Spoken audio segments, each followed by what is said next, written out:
ELS et ELU en génie civil sont deux notions fondamentales utilisées pour dimensionner les structures et garantir à la fois la sécurité et le bon fonctionnement d'un bâtiment. L'ELS signifie état limite de service. Il correspond à la situation normale d'utilisation d'un ouvrage. À ce niveau, la structure doit rester stable, confortable et sans désordres excessifs.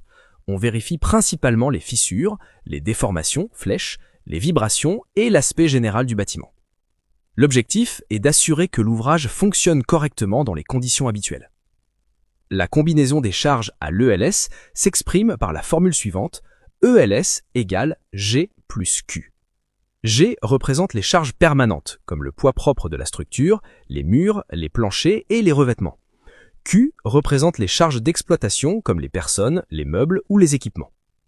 À l'ELS, les charges ne sont pas fortement majorées, car on contrôle surtout le comportement en service. L'ELU signifie état limite ultime. Il correspond à la limite maximale de résistance de la structure.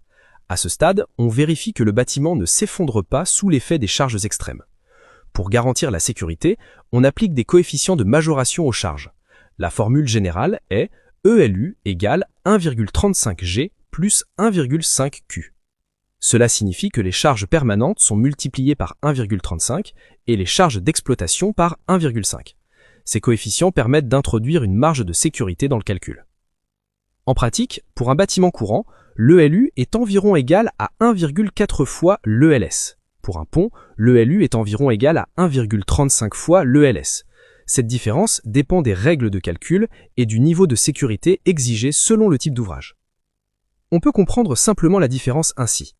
L'ELS correspond au bon fonctionnement quotidien du bâtiment sans désordre gênant, tandis que l'ELU correspond à la limite extrême avant la rupture ou l'effondrement.